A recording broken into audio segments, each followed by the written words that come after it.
Hey, here are 5 wonderfully stupid things I've noticed about He-Man. It's crazy, borrowed, made up as it went along mythology. He-Man and the Masters of the Universe, the best cartoon ever, was the anti-Lord of the Rings. There wasn't a pretentious bone in its body, and its writers cared almost nothing for verisimilitude or continuity, which it turns out is the perfect attitude to have when you're telling fantasy stories about magic swords and dragons and talking tigers and huge blue bodybuilders with skull heads, all ultimately designed to get children to convince their parents to buy them the toys on which the series is based. Tolerance of Skeletor. He's guilty of every crime possible in a children's cartoon series.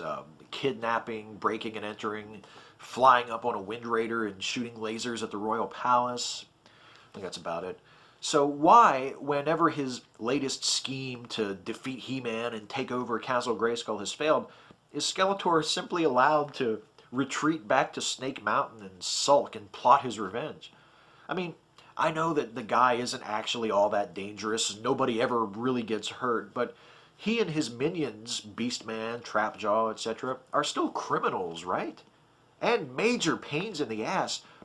Why doesn't He-Man or Man-at-Arms ever even try to make an arrest? Does Eternia even have a justice system? Anachronisms abound. Most of the Eternian people are peasants or farmers living in huts or cottages with thatched roofs, yet some of those cottages have high-tech automatic doors on them. And everyone seems to get to place on various types of hovercraft. And projectile-shooting firearms don't seem to exist at all. Everybody has one type of laser gun or another. They have technology capable of global or perhaps even interplanetary telecommunications, yet for entertainment they seem to stick mostly with plays and magic shows. They have advanced computers and force fields and teleportation capability, and yet they all dress like Robert E. Howard characters. How would this ever happen? The tacked-on morals. Every episode of He-Man and the Masters of the Universe would end with He-Man or one of the other heroic characters directly addressing the audience and describing some life lesson to be taken from the story of that day's episode. Usually these morals were obvious and derived directly from the episode and sensible, the type of life lesson that a child ought to learn. But occasionally you'd get something like Ram Man cautioning kids not to hit shit with their heads. Seriously. But see, the morals, both the sensible ones and the really crazy out-of-left-field ones, were almost the best part of this show, but not quite, because there's still one more stupid thing about He-Man and the Masters of the Universe that makes the whole thing work. And it's this. No one ever notices Prince Adam and He-Man look exactly the same. He-Man has a secret identity. He's actually Prince Adam, son of King Randor and Queen Marlena, heir to the throne of the Kingdom of Eternia. The only difference between Prince Adam and He-Man, other than their wardrobe, is that He-Man has a tan and a deeper voice, sometimes with reverb. Other than that, they look exactly alike. And nobody ever notices. Not Skeletor, not Teela, nobody. And it's right there the whole time.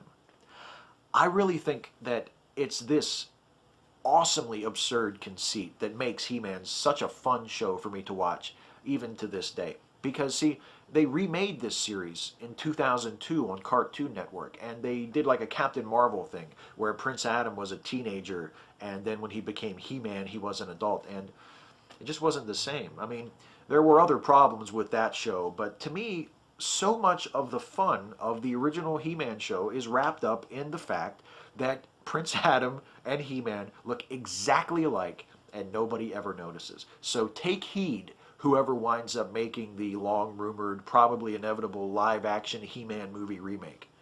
Invent a more plausible secret identity for He-Man at your own peril. In today's story, I pointed out some of the shortcomings of a cheesy 80s cartoon series.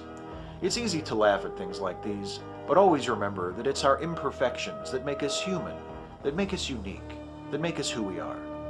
Nobody's perfect, not even your parents. but they love you very much, so don't be afraid to ask for their help when you need them.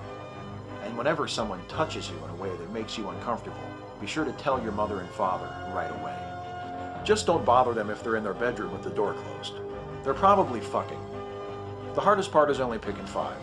See you next time.